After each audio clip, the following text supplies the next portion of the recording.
गंगापूर येथे श्री मुक्तानंद महाविद्यालयात 22 सप्टेंबर रोजी भव्य नोकरी महोत्सव आयोजन करण्यात आला असल्याची माहिती नोकरी महोत्सवाचे आयोजक आमदार सतीश चव्हाण यांनी पत्रकार परिषदेत दिली। कंपन्यांमध्ये बयाट वगैरे तुम्ही गेट वगैरे तुम्हाला मध्ये घेत नाहीत, त्यांचेच लोक आपल्याला लागतात आणि त्यांची रिक्वायरमेंट आपण काढली। आपला प्रयत्न असा आहे की जास्तीत जास्त कंपन्या, हा छोटा प्रयत्न मी करतोय आता, कारण काय होतंय कंपन्यांना सुद्धा 100 मुलं पाहिजे असतील तर 10, 20, 25 पर्यंत मिळाले तर चांगली गोष्ट आहे त्यांच्यासाठी। 100 पैकी 100 मिळालं तर अतिउत्तम। गंगापूरसारख्या ठिकाणी मिळणं दुरापास्त आहे असं त्यांचं म्हणणं आहे। 25 जरी मिळाल्या तरी ते 100% खुश राहतील कंपन्या। म्हणजे पुढच्या वर्षी मला जेव्हा नोकरी महोत्सव घ्यायचा, या कंपन्या हिरीहिरीन पुढे येतील की बाबा गंगापूरला नोकरी महोत्सव गेला की आपल्याला जशी पाहिजे तशी मॅनपॉवर मिळते। म्हणून आपल्याद्वारे हा प्रयत्न आहे माझा की जास्तीत जास्त लोकांपर्यंत पोहोचायचं।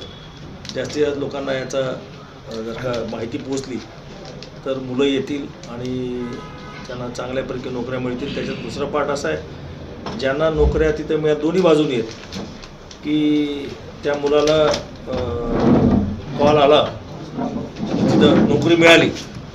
काही मुलं असे आहेत की त्याला पगारामुळं कमी पगार असेल म्हणून ते ॲक्सेप्ट करणार नाही, त्याच्या पगाराची अपेक्षा जास्त असेल। काही मुलांना त्या कंपन्या सिलेक्ट करणार नाहीत, पण दुसऱ्या कंपन्या सिलेक्ट करू शकतात ज्या आल्या नाहीत। आम्ही त्यांना जे उरलेले ज्यांना नोकरी मिळाली तिथं त्यांना लगेच नियुक्तीपत्र देणार, आम्ही तिथंच देणार आहे बरं का। आणि जे राहिलेले मुलं आहेत त्यांना एक कार्ड देतो आपण, रोजगार कार्ड म्हणून माझ्या स्वतःच्या। ह्या मुलांनी नोकरी महोत्सवाला परत यायची गरज नाही वर्षभर। त्यांना दर 8 दिवसाला 15 दिवसाला त्या कंपनीकडून कॉल येईल डायरेक्ट।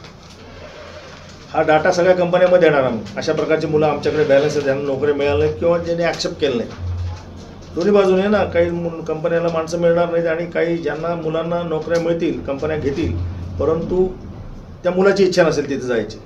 कुणी म्हणतं पुण्यालाच आहे, कुणी म्हणतं औरंगाबादलाच आहे, कुणी म्हणतं पगारच कमी आहे, राहायची व्यवस्था, असे बरेचसे कारणं असतात। त्यामुळं तो सुद्धा पार्ट ह्याच्यामध्ये आहे। तर तो आम्ही एक इलेक्ट्रॉनिक जनरेटेड कार्ड, आपलं क्रेडिट कार्ड असतं ना तसं कार्ड देणार आम्ही त्यांना। मग त्यांना रेग्युलर कंपन्याकडून मेल पण जातील, मेल ॲड्रेस दिला असेल तर, आणि फोनसुद्धा जातील त्यांना, किंवा आता आमच्याकडे तुमच्या लायक नोकरी आहे, तुम्ही येऊ शकत असाल तर या। वर्षभराचं ते कार्डचं लाईफ आहे। वर्षभरानंतर परत पुढच्या नोकरी महोत्सवाला आपण त्यांना दरवर्षी घेणार उपक्रम आपण। फक्त तो सक्सेसफुल होण्यासाठी जास्तीत जास्त 25% तरी मुलं मिळाले पाहिजे त्यांना। थोडक्यात 10,000 मुलं आले उदाहरणार्थ, 2,500 मुलांना तर नोकऱ्या मिळायला पाहिजेत। नोकऱ्या तर मिळतील पण ते सिलेक्ट पण झाले पाहिजे, त्या मुलांनी पण ॲक्सेप्ट केली पाहिजे ती कंपनी।